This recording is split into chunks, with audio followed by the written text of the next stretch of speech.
Bueno, buenas tardes. Estamos nuevamente en un ciclo de charlas de la agencia universitaria. Esta vez tenemos el privilegio y el honor de tener a la licenciada Carolina González. La voy a presentar antes de iniciar. Carolina González es licenciada en psicopedagogía de la ciudad de Reconquista, Santa Fe. Trabaja en el ámbito de la salud y en rehabilitación, en educación también, como profesional en ejercicio, docente de la Universidad Católica de Santa Fe. Además, es doctoranda en educación en la Universidad Católica de Santa Fe y voluntaria en una asociación para adultos mayores, ALMA. Diplomada en políticas públicas y también en primera infancia. Bueno, bienvenida Carolina, muchas gracias por tu tiempo, gracias por compartir con nosotros este espacio de reflexión y de ideas que tenemos en la agencia universitaria. Y para comenzar queríamos preguntarte y queríamos iniciar este ciclo de charlas acerca de un contexto educativo por el que estamos pasando y social también bastante complejo, y queríamos que nos dé tu reflexión acerca de si este contexto actual está poniendo de manifiesto, poniendo en escena, revelando, demostrando las desigualdades educativas, socioeconómicas, sociales, que muchas veces las hablamos, pero ahora parece que esto cristalizó bastante. Ujú. Bueno, buenas tardes. Primero déjame saludarte a vos, Carlos. Muchas gracias por la presentación y felicitaciones a todo tu equipo por el trabajo que están haciendo con estos espacios para la reflexión y el diálogo tan necesarios y tan útiles para justamente la educación y la educación universitaria. Con respecto a tu pregunta, es muy interesante, es algo que todo el tiempo se lo viene hablando. Creo que todos coincidimos en que sí, que las desigualdades se han hecho más visibles y que esto tiene un contexto que tenemos que resaltar, que tiene que ver con que antes de esta pandemia COVID-19, el escenario posmoderno ya se presentaba con un deterioro socioeconómico. Como referíamos algunas veces, esto suponía tener una emergencia alimentaria, una emergencia productiva también, una emergencia de seguridad, y la educación no está exenta de esto porque justamente es transversal y atraviesa todas las áreas de la vida. Pero ¿por qué decimos que se hacen más evidentes las desigualdades? Porque desde siempre tuvimos la dificultad de acceso real a la educación, de que todas las personas puedan acceder a la educación. Hoy tenemos una ley nacional que regula y que convierte en un derecho y en una garantía esta posibilidad, pero claro, el hecho de tener que comunicarnos a través de la virtualidad vuelve a poner sobre la mesa que no todos tenemos esas mismas posibilidades, que la distribución geográfica no hace que llegue a todos de la misma manera y que las desigualdades que tenemos, a ver, ¿cómo explico esto? Todavía tenemos una gran lucha y un gran camino pendiente en que las diferencias sean reconocidas como un valor. Hoy sabemos y vamos camino a comprender que todos somos diferentes, pero todavía hay cuestiones que se siguen practicando de la misma forma para todos. Bueno, la educación viene a poner en cuestión esto. Ya tenemos que entender que la educación tiene que tener en cuenta la singularidad, la subjetividad, la realidad socioeconómica de cada alumno o alumna. Y bueno, nuestro país tiene una gran diversidad, tenemos que mejorar eso. Uno de los objetivos del Ministerio de Educación tiene que ver con hacer una ruptura de las desigualdades. Y bueno, y cada provincia tiene la gran misión y el gran desafío de contribuir a esto, como seguramente también ustedes lo están trabajando.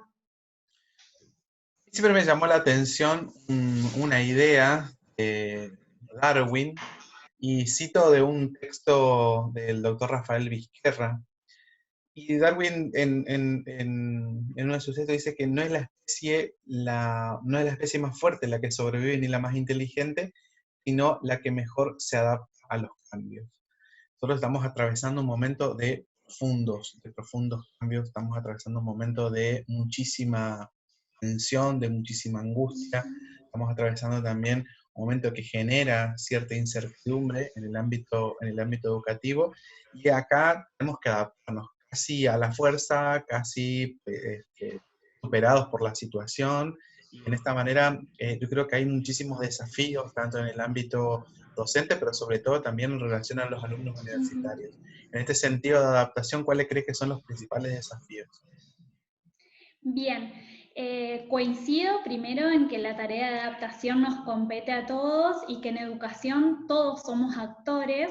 Entonces, acá creo que tenemos una oportunidad. Este escenario, que de alguna manera lo describimos bastante pesimista al inicio, también nos permite una oportunidad que tiene que ver con interpelarnos y pensar nuevas formas. Hoy revalorizar la educación tiene que ser casi una obligación, y revalorizarla implica pensar qué estamos entendiendo por sus docentes y qué estamos entendiendo con sus alumnos. Entonces, yendo específicamente a la respuesta de tu pregunta, con respecto a los docentes, tenemos que revalorizar, por una parte, el esfuerzo y la puesta en práctica de todas las acciones que realizan para que el material llegue a los alumnos, pero también revalorizar la función y el papel que cumple la escuela. Ya la escuela no es más ese lugar donde meramente se transmiten contenidos, sino que ya se sabe que tiene que ser un lugar de contención, además social y emocional. Y esto tiene que ver con poder contener a los alumnos en la adaptación a estos cambios que están pasando. Entonces yo diría que la función de la escuela empieza, o se empieza a ser más claro, que tiene que ver con la función humanizadora, la función socializadora. La literatura y muchas de las charlas que hoy en día uno puede compartir se hace hincapié en esto, donde podemos darnos cuenta que la escuela era ese lugar de encuentro, ese lugar de la presencia de los cuerpos, ese lugar donde la historia del otro, con errores, con aciertos, con dificultades, pero donde la historia del otro se hace visible. Y esto es muy importante, porque a veces la escuela es ese único espacio donde se pueden hacer visibles algunas realidades y algunas necesidades. Entonces ahí es muy importante que tengamos en cuenta. Y acá el papel de los docentes en relación a la emoción, en relación a brindar elementos protectores, es muy importante, porque ya, como decíamos recién, no se trata de que solo transmitamos un contenido y digamos para qué sirve, sino que veamos la manera en la que eso puede impactar al alumno, lo puede comprometer a pensar, lo puede invitar a conocer nuevas realidades o nuevos mundos que quizás no estaban a su alcance en ese momento. Y acá la emoción es muy importante porque justamente en periodos de cambio todas las personas vivimos sentimientos como incertidumbre, estrés, ansiedad. Si vos me preguntás, ¿qué puedo hacer yo como docente para contribuir a esa adaptación y a ese cambio que vos estás experimentando? Diría el vínculo. El vínculo interpersonal es fundamental para proteger ante estas situaciones. Quizás no permitiéndote que no sientas eso, al contrario, validando que estás sintiendo eso, que es una respuesta esperada ante una situación que no era esperada, validar esas emociones, validar esas experiencias, escucharlas, aceptarlas y poder brindarte herramientas para saber que vos podés construir un nuevo presente o un nuevo futuro. Así que yo creo que ahí el rol de los docentes es fundamental. Y para los alumnos, especialmente los de educación superior y los universitarios, es importante que ellos entiendan que así como los docentes, que son personas, están haciendo sus mejores esfuerzos para acompañar esta adaptación, uno como alumno también tiene ese derecho de comunicar, validar, hacerle saber al docente que sus esfuerzos están dando frutos o poder comunicarles sus necesidades. Entonces creo que este es un interjuego de las dos partes y también de los muchos actores, ¿no?, que están en el escenario. Y aclarar algo más, que la definición de inteligencia es eso, poder resolver problemas con la mejor alternativa posible. Entonces, ser inteligente hoy podría ser esto, adaptarse de la mejor manera, con las mejores herramientas que tengamos. Sin duda también tiene una relación directa también con las nuevas habilidades en este contexto que hay que desarrollar. ¿Qué nos puedes decir al respecto? Bien, hay mucha literatura, mucha información, que de hecho desde los años 90 ya se viene hablando cuáles serán las habilidades del siglo XXI, qué es lo que se necesita hoy, y el foco está puesto en el desarrollo de capacidades. Volvemos a repetir la idea, ya no se trata de ir a un espacio donde yo comparto contenido. Ahora el contenido para mí tiene que ser relevante, tiene que ser significativo y tiene que tener en cuenta mi subjetividad. Entonces, las habilidades, por ejemplo, por citar y nombrar algún autor, el informe de Lors en 1996 ya proponía que teníamos que aprender a aprender, aprender a conocer, aprender a ser. ¿Y por qué es esto? Porque la escuela es un espacio donde se pueden compartir valores, donde puedo trabajar desde la cooperación, donde puedo medir cuáles van a ser mis actitudes de solidaridad, de empatía, de toma de decisiones respecto a las propuestas que hay. Y también hacer. Por eso todas estas cuestiones que surgen ahora en educación no son casuales, tienen que ver con mucho estudio y tiene que ver cómo evaluamos, por ejemplo, al alumno en una evaluación formativa, a través de rúbricas, porque queremos que sean personas capaces, que se sientan competentes, que tengan habilidades para lo sociocultural y para lo emocional, porque nos vamos a relacionar con otros. Entonces, si yo tengo que resumir, diría que 4 habilidades son fundamentales. Una tiene que ver con el trabajo en equipo, el trabajo colaborativo. Ahora ya ningún problema se resuelve desde una sola disciplina, entonces es muy importante saber trabajar con otros y saber escuchar al otro también. Algo que está muy relacionado con poder escuchar al otro es el pensamiento crítico. Poder generar pensamiento crítico, es decir, yo dispongo de toda esta información, por ejemplo, cursando una carrera universitaria, yo dispongo de toda esta información, cursando un doctorado, yo dispongo de esta información, pero mi pensamiento crítico me dice en qué situaciones voy a utilizar y esa información va a ser pertinente. Después lo otro tiene que ver con la capacidad creativa. Hoy en día son tantos los cambios y el avance de situaciones inesperadas que poder tener respuestas creativas también es una competencia fundamental para el siglo XXI y que justamente se logra escuchando y viendo qué otras opciones hay en el equipo. Y por último, y no menos importante, lograr una comunicación eficaz. Así sea que uno trabaje en una institución, en una organización, en una empresa o en un emprendimiento, la manera en la que comunicamos, ofrecemos o defendemos un producto, un servicio, una propuesta, una ideología, impacta mucho. Entonces, los profesionales que se están preparando ahora tienen que saber esto, que poder comunicar, poder defender una idea, poder escuchar a otros y poder trabajar de manera cordial y ordenada con otros son habilidades fundamentales. Así que creo que con eso, y teniendo en cuenta la singularidad y la subjetividad, uno puede entender hacia dónde van las habilidades y también así puede comprometerse, ¿no? Con el estudio, con los trabajos. Hay una idea que muchos están también reflexionando y pensando, es cómo se va a reconfigurar la idea y la noción de aprendizaje en pandemia, ¿no? Porque si bien ahora todos los procesos de aprendizaje están mediados, ya no con un encuentro con un otro que está físicamente, como decías vos recién, este reconocimiento de la otredad por medio del contacto con otro, por medio también de la relación a través del cuerpo y demás, sino que hay un nuevo modo de comprensión de los procesos de aprendizaje mediados en este sentido. Ahora, post pandemia, ¿cómo podemos comprender a este nuevo modo de entender o de pensar o de reflexionar acerca del aprendizaje? Bien, yo creo que post pandemia va a ser fundamental que hagamos realidad, que materialicemos la noción del rol activo, de poder considerarnos protagonistas, de poder considerarnos activos, y hablo de docentes como también como alumnos. Y ahora me voy a enfocar en los estudiantes de educación superior o en los estudiantes universitarios. ¿Por qué es importante que yo me sienta que mi participación es activa? Porque esto va, por una parte, a ayudar en la toma de decisiones. Ser activo es poder tener capacidad, desarrollar la capacidad de tomar decisiones frente a propuestas, frente a metodologías.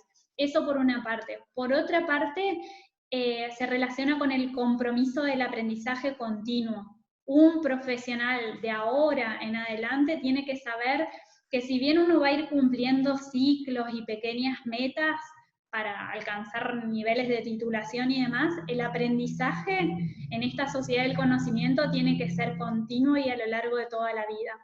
Y como la vida es cambiante y como la tecnología nos ofrece nuevas formas de comunicarnos, tenemos que entender eso, que la tecnología no viene a reemplazar el vínculo humano, el vínculo con el otro. El vínculo con el otro va a existir y nuestra intención de formarnos y aprender también tiene que existir siempre. La tecnología es una herramienta y es una herramienta fabulosa si podemos permitirnos aprender continuamente sobre ella. Y acá poder volver un poquito a esto de cómo soy activo, me parece fundamental destacar que uno, para aprender, tiene que poder tener a otro, a un docente que le facilite, que sea mediador, que le gestione material de aprendizaje, contenidos. Y esto que uno dice, bueno, sí, es obvio tener un profesor, pero no es tan así. Es alguien que está pensando la estructura de la clase para que esa información y ese conocimiento sea comprendido. Y poder comprender algo es que yo en mi cabeza me formo un modelo integrado de lo que estoy aprendiendo. ¿Y para qué quiero yo comprender un tema de la universidad? Para poder justamente aplicarlo después en la vida.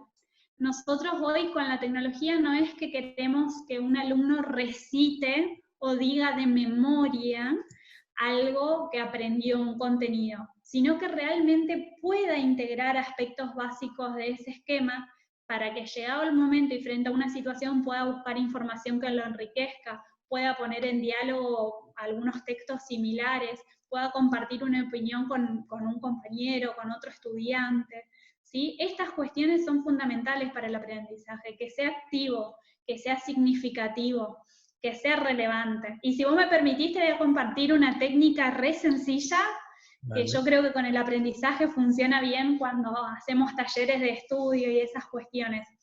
Esa técnica me gustó porque es fácil de memorizar, la hicieron Del Valle y sus colaboradores, y le llaman VEA, VEA con B corta. La V significa valor, y es cada vez que yo estoy por aprender algo, o estoy por hacer una capacitación o cursar una materia, ¿qué valor le doy yo a ese contenido, a esa información, a ese conocimiento? ¿Es importante para mí aprender esto? Y esto que yo lo cuento así es interesante porque le puede servir a docentes para presentar el tema. ¿Por qué es importante que presten atención a este tema que les voy a compartir? ¿Para qué les va a servir en la vida? Y poner ejemplos de la vida cotidiana. Y a uno mismo también, porque es importante, quizás la materia no me gusta tanto, pero porque es importante que la conozca o que escuche o que les dé la posibilidad de mi atención. Esa es la B corta. La E de VEA significa qué expectativas tengo yo en esa materia, o en ese contenido, o en ese curso de capacitación. Es decir, ¿qué recursos tengo? ¿Seré capaz de hacerlo? Porque esto también va a movilizar qué contactos puedo movilizar, qué recursos puedo pedir. Esto me convierte en un estudiante activo. No esperar que el otro me diga, sino interactuar y decir, mira, esto me cuesta, me lo podés explicar, me contacto con esta persona que lo domina mejor. Las expectativas ayudan para esto. Y la A representa el componente afectivo, es decir, ¿cómo me siento yo respecto a esto? ¿Me siento capaz? ¿Siento que voy a poder hacerlo? Y fíjate que volvemos a hablar nuevamente siglo XXI de las emociones, cómo me siento, cómo el otro me puede hacer sentir que sí voy a ser capaz, que sí hay espacio para este debate, para esta posición. Todo esto vuelve a lo mismo siempre, a ser activos, a interactuar, a darle valor y realmente a disfrutar la trayectoria.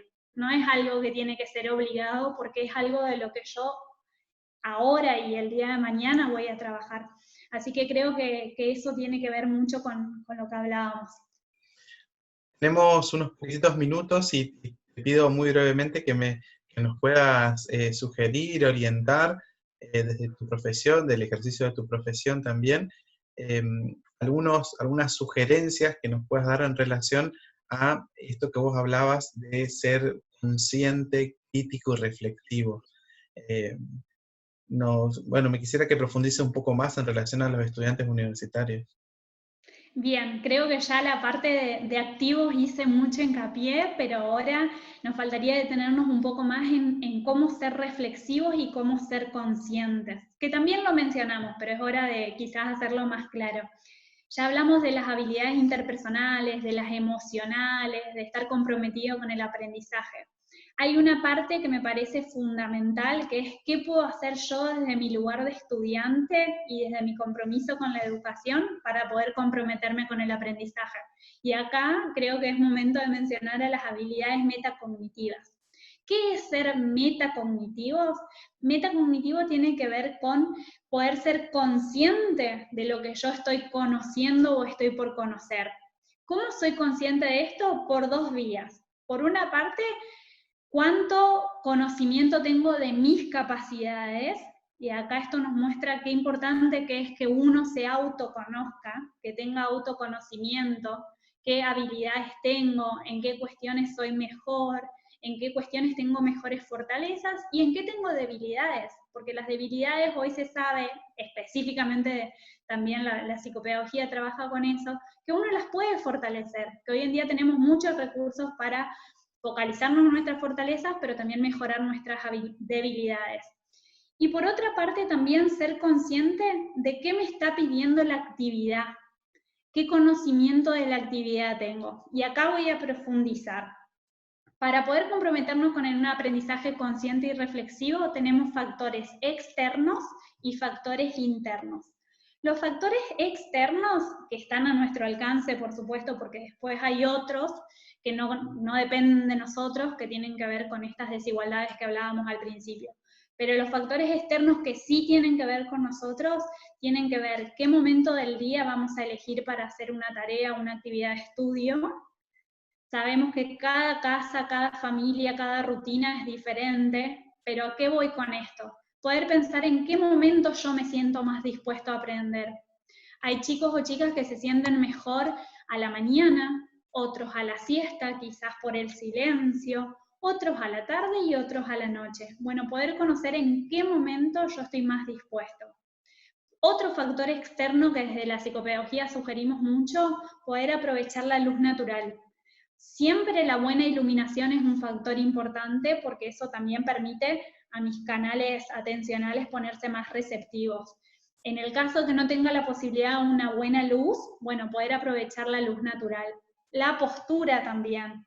La postura parece algo que no influye mucho, pero influye en la energía, en la forma de recibir la información y procesarla también, así que tener una buena postura.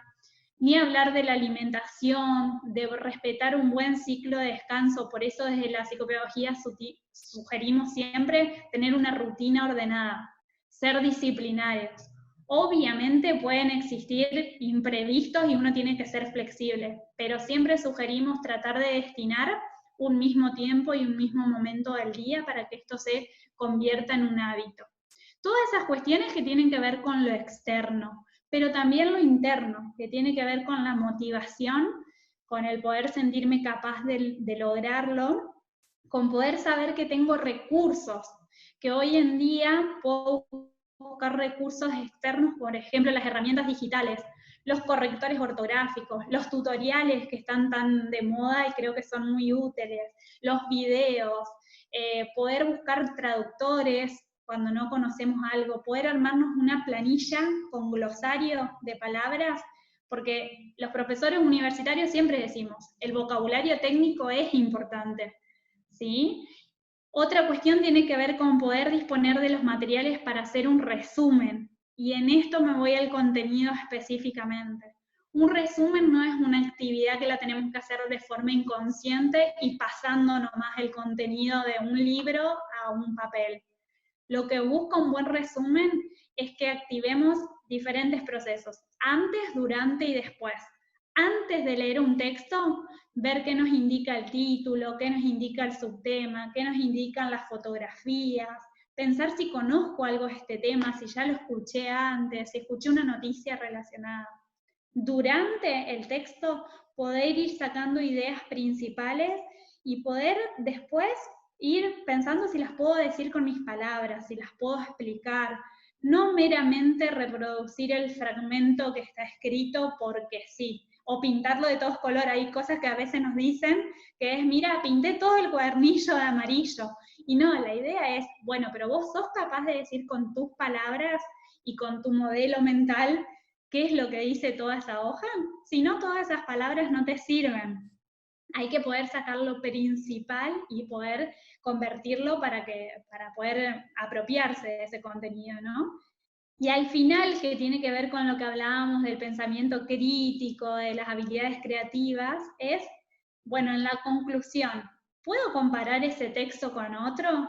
¿Puedo pensar una noticia que salió al respecto y ponerlas en diálogo?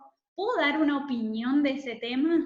¿O puedo encontrar alguna cita, alguna cuestión de un autor que hablaba de esto y me interesó?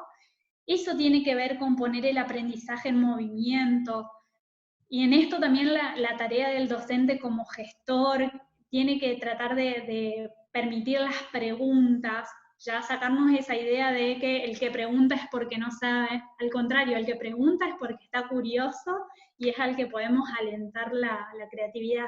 Así que permitir este movimiento en el aula, este trabajo colaborativo, este tipo de intercambio todo el tiempo. Y bueno, y después ya más cuestiones que tienen que ver con yo siempre digo, no estudiar de memoria, pero sí con la memoria, porque justamente cuando uno comprende, cuando uno interpreta un texto, cuando lo integra, es cuando después puede compartirlo en otras experiencias de la vida diaria. Así que estos tips que quizás uno los quiere decir de manera generalizada, no son una receta para estudiar mejor, pero son una orientación clara. Yo las tengo que ajustar de acuerdo a mi realidad, pero lo importante es siempre estar motivados o tener un objetivo claro de por qué estoy haciendo eso, controlar los factores externos de los que hablamos, buscarme herramientas que a mí me organicen internamente, darle valor a esa experiencia y saber que en cualquier situación de aprendizaje hay alguien que está dispuesto a enseñar. Así que ir a buscarlo. Eso me convierte a mí en consciente, en reflexivo y en activo. Carolina, queremos agradecer, ya se nos terminó el tiempo, te queremos agradecer desde la agencia universitaria de la Municipalidad de Posadas. Ojalá que este sea el primero de muchas veces que podamos encontrarnos, charlar, pensar, reflexionar. A veces hablamos de que quizá nos interesan más las preguntas que nos llevamos que las respuestas, ¿no? Entonces yo creo que hay muchas cosas que quedaron para profundizar, que son muy interesantes que nos compartiste, y bueno, te invito a que en otra oportunidad puedas aceptar nuevamente una invitación de parte de la agencia para poder seguir pensando en realidad educativa. Te agradecemos un montón. Bueno, muchísimas gracias a ustedes y que a pesar de las circunstancias pueda ser un buen ciclo lectivo y que tengamos en cuenta eso. Pasa por nuestro compromiso, pero siempre con la interacción con los demás. Así que muchísimas gracias, Carlos. La verdad que me resultó muy entretenido. Te agradezco la oportunidad y sigan adelante con estos ciclos que justamente favorecen el pensamiento crítico y la reflexión. Gracias, Carolina.